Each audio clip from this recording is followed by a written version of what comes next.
Leitura do livro Mulheres da Bíblia, Suas Histórias e Legados, Antigo Testamento.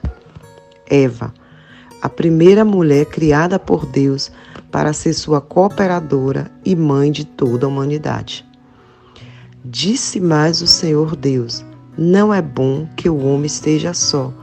Far-lhe-ei uma auxiliadora que lhe seja idônea. Gênesis 2:18.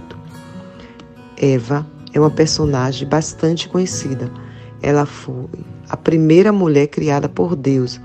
Não teve infância nem adolescência. Já nasceu adulta.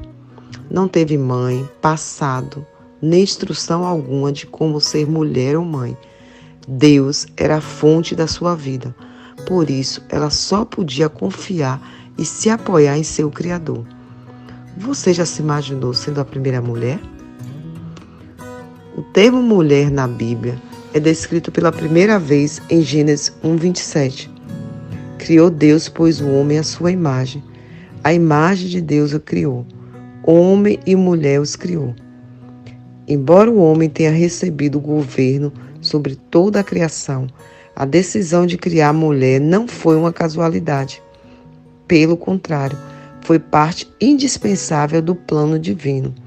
A mulher foi planejada antes da fundação do mundo. O primeiro capítulo de Gênesis apresenta a criação de um modo geral, mas no segundo capítulo temos alguns detalhes, especialmente da criação do homem e da mulher. À medida que criava todas as coisas em Gênesis 1, Deus dizia que era bom. Versículo 10, 12, 18, 21 e 25. Mas no segundo capítulo, houve um momento em que Deus disse que algo não era bom. Apesar de ter criado o homem do pó da terra e soprado nele o fôlego de vida, versículo 7, Deus preparou um jardim no Éden, um paraíso para ali o colocar. Nele, além da árvore da vida, havia também sorte de árvores agradáveis à vista e boas para alimento. Dali também saía um rio que se dividia em 4 braços e alcançava toda a terra com materiais preciosos. Gênesis 2, de 8 a 14. Era um ambiente perfeito de prazer e de comunhão do homem com Deus. Foi nesse contexto que Deus disse que não era bom que o homem estivesse só, no versículo 18. Portanto, o próprio Deus percebeu a necessidade de criar a mulher para ser a auxiliadora idônea do homem. A Bíblia cuidadosamente detalha a criação da mulher. Então o Senhor Deus fez cair pesado sono sobre o homem e este adormeceu. Tomou uma de suas costelas e fechou o lugar com carne. E a costela que o Senhor Deus tomara ao homem, transformou-a na mulher e lhe a trouxe. E disse o homem: essa afinal é osso dos meus ossos e carne da minha carne. Chama-se-á varoa, porquanto do varão foi tomado. Gênesis 2, 21, 23. Adão sozinho não era suficiente para cumprir o propósito divino. Todavia, com a ajuda de Eva, ele poderia atender ao desejo do coração de Deus. Além do mais, sem Eva, Adão era incompleto. Por isso, ao despertar de seu sono e ver a mulher, disse: esta afinal. Isso significa que finalmente encontrou seu par e complemento. Homem e mulher foram criados por Deus com necessidades físicas e emocionais diferentes, de tal forma que um é capaz de completar o outro, suprindo essas necessidades. Traçando um paralelo entre o Antigo e o Novo Testamento, observamos que Adão representa Cristo e Eva a Igreja. Efésios 5, 31, 32. Isso fica mais evidente quando vemos que de todos os índices da criação de Deus, apenas Eva pode ser o complemento de Adão. Segundo o hebraico, ela foi edificada a partir da costela tirada de Adão e por isso pode ser seu complemento. Da mesma forma, a igreja também saiu de Cristo e Cristo precisa da igreja. Como esse fato é magnífico. A costela tirada de Adão, da qual Eva foi edificada, representa a vida divina que produziu a igreja. Na cruz, um dos soldados abriu o lado de Jesus com uma lança, e dali saiu sangue e água. João 19:34. O sangue é para nos redimir, a água para nos dar vida. Ao crer em Cristo, nosso Salvador, somos redimidos e recebemos sua vida a fim de nos tornar a igreja. Com isso, vemos que do lado de Adão, uma costela foi tirada e se tornou a mulher. Do lado de Jesus, a água fluiu e produziu a igreja. No Antigo Testamento temos Adão e Eva, respectivamente figuras de Cristo, e a igreja no Novo Testamento. Entretanto, embora Eva vivesse num ambiente perfeito, isso não a impediu de ceder aos encantos das serpentes, que, mais sagaz que todos os animais selváticos que o Senhor Deus tinha feito, disse à mulher: é assim que Deus disse: não comereis de toda árvore do jardim? Gênesis 3:1. Eva lhe respondeu: do fruto das árvores do jardim podemos comer, mas do fruto da árvore que está no meio do jardim, disse Deus: dele não comereis, nem tocareis nele, para que não morrais. Então a serpente disse à mulher: é certo que não morrereis, porque Deus sabe que no dia em que dele comerdes, se vos abrirão os olhos e, como Deus, sereis conhecedores do bem e do mal. Versículo 2:5. Ao dialogar com a serpente, Eva foi imprudente, colocando-se em situação de vulnerabilidade. Ela não deveria conversar com as serpentes. Antes, deveria ter recorrido a Adão para estar sob sua proteção.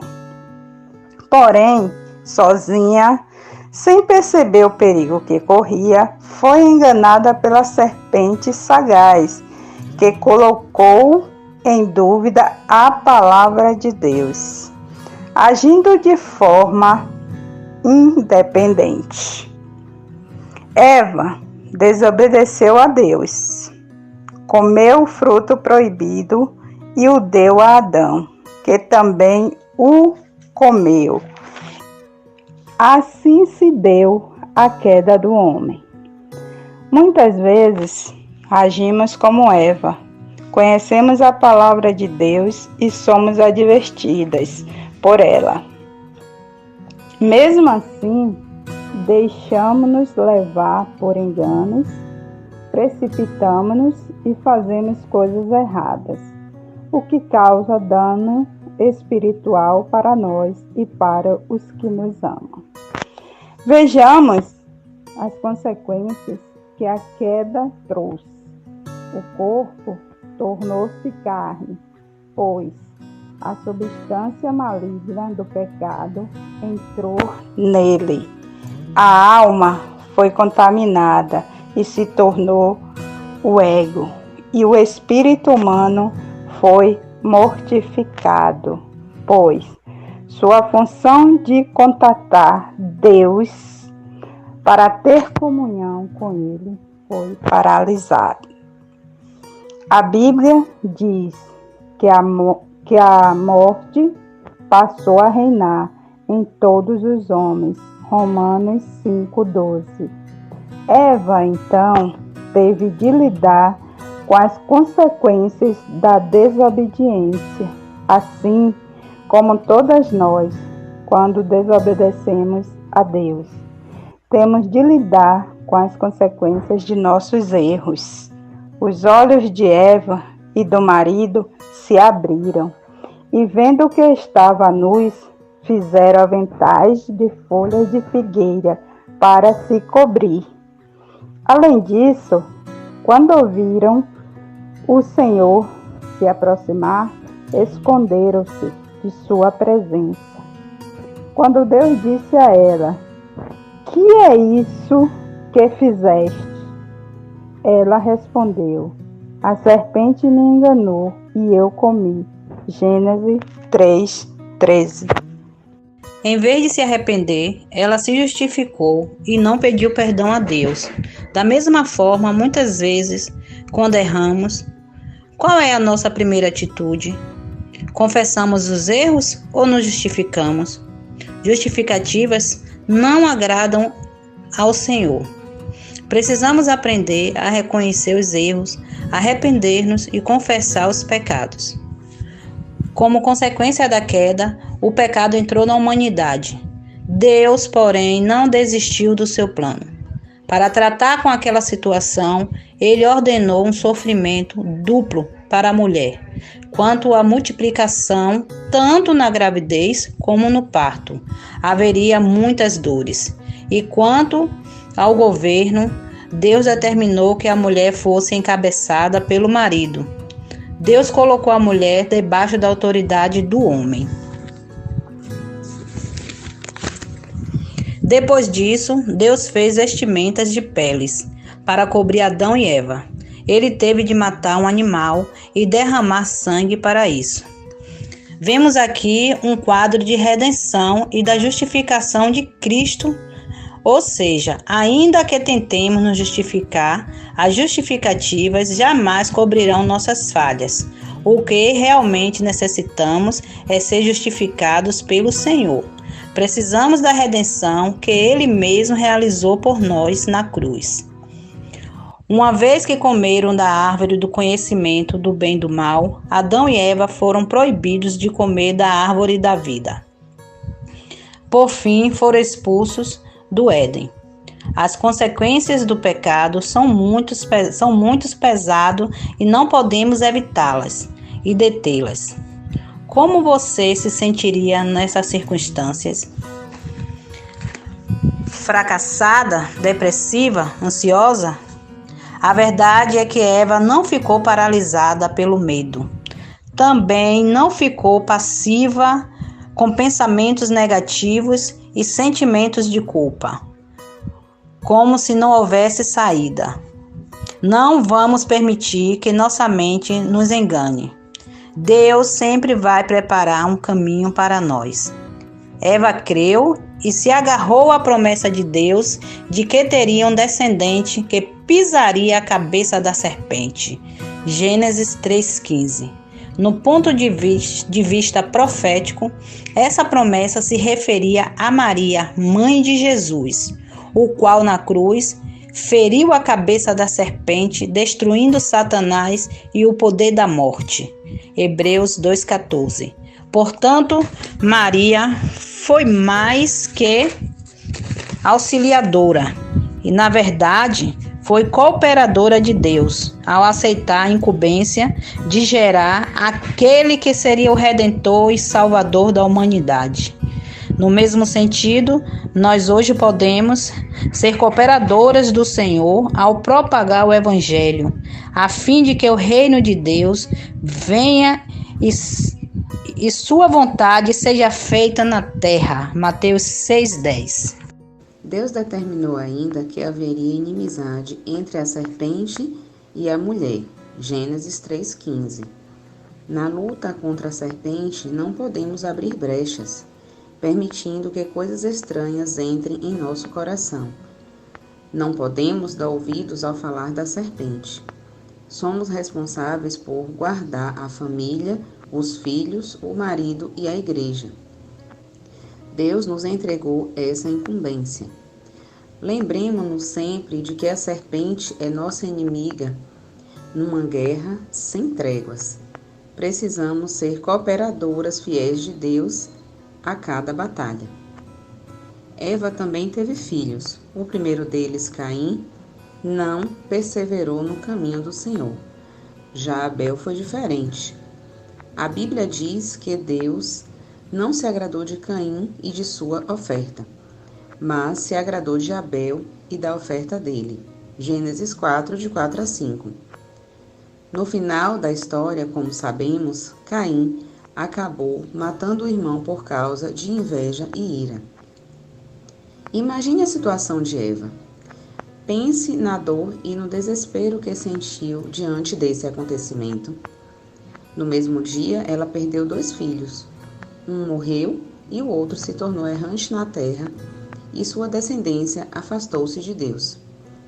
Ela deve ter ficado muito decepcionada por ter criado um filho que matou o próprio irmão. Naquele momento, ela poderia ter questionado as razões de Deus, e sua confiança nele poderia ter sido abalada. Mas nada disso aconteceu. Talvez você tenha também sofrido perdas terríveis, irreparáveis, sentido dores insuportáveis, assim como Eva. No entanto, podemos aprender com seu exemplo. Ela sofreu muito, mas não culpou nem questionou Deus. Antes, superou a dor e perseverou no caminho do Senhor. O que nos encoraja é que Eva não se tornou amarga, dura de coração e resistente a Deus. Ela continuou a viver confiando no Senhor. Sua atitude permitiu a Deus continuar seu plano. Por isso, Deus lhe deu outro filho. Tornou Adão a coabitar com sua mulher, e ela deu à luz um filho, a quem pôs o nome de Sete, porque, disse ela, Deus me concedeu outro descendente em lugar de Abel que Caim matou. Versículo 25. Sete, no hebraico, quer dizer compensação. Ele veio como substituto de Abel. Assim, deu-se início à linhagem de Adão e Eva, que foi fiel a Deus, da qual vieram Enos, Enoque e Noé. As situações pelas quais Eva passou fizeram-na entender que a vida humana só tem significado se vivida na presença de Deus. Eva e Adão reconheceram sua fragilidade e que nada poderiam fazer por si mesmos. Só lhe restava depender de Deus, entregar-se a Ele e confiar nele. Movidos por esse sentimento, receberam a bênção da multiplicação concretizada com o nascimento de Enos. A Sete nasceu-lhe também um filho, ao qual pôs o nome de Enos. Daí se começou a invocar o nome do Senhor. Gênesis 4:26. Enos significa frágil, homem mortal. Nessa condição, o que lhes cabia era invocar o nome do Senhor, para ser salvos daquela era maligna. Assim também nós precisamos reconhecer nossa fragilidade, invocar o nome do Senhor e viver por meio dele. Eva nos deixa um grande aprendizado. Deus criou a mulher a fim de auxiliar e cooperar com o homem, sendo seu pai e complemento. Ela foi edificada a partir da costela tirada de Adão. Do mesmo modo, a igreja proveio de Cristo, foi gerada dele. Eva representa a igreja e Adão, Cristo. A igreja deve estar sob o encabeçamento de Cristo, assim como a mulher sob o encabeçamento do marido. Como cooperadoras, não podemos nos esconder, mas nos apresentar para exercer nossa função em casa e na igreja, que são o jardim de Deus. Eva pecou e levou o marido a pecar. O pecado entrou neles e corrompeu toda a humanidade. Pessoalmente, Eva sofreu muito e seus erros tiveram consequências desastrosas. Entretanto, ela decidiu seguir adiante, confiando nas promessas de Deus. Ela compreendeu a situação e permaneceu ao lado de Deus. Com isso, recebeu a bênção de ter outro filho e também um neto, de nome Enos. Essa bênção está ligada à experiência de invocar o nome do Senhor e declarar a total confiança em Deus. Que situações como essas nos sirvam de advertências e nos levem a depender do Senhor, sempre invocando o seu nome e tendo um viver cristão normal junto dos irmãos.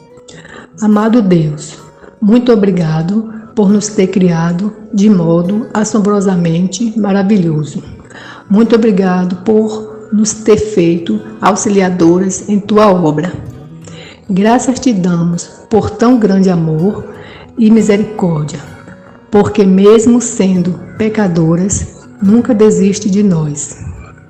Pelo contrário, desejas fazer de nós mulheres que vencem, cooperando para trazer teu reino para a terra. Rogamos-te que nos capacites a ser submissas a ti e a nosso marido, e que nunca venhamos a desanimar diante de falhas, perdas e sofrimentos. Ajuda-nos a criar os filhos de acordo com tua doce e eterna vontade, ensinando-nos a invocar teu santo nome, pois dependemos de ti. Obrigado por todas as circunstâncias que tens levantado para nos trazer de volta a ti. Amém. Obrigado, Senhor, por tudo. Jesus é o nosso Senhor. Amém.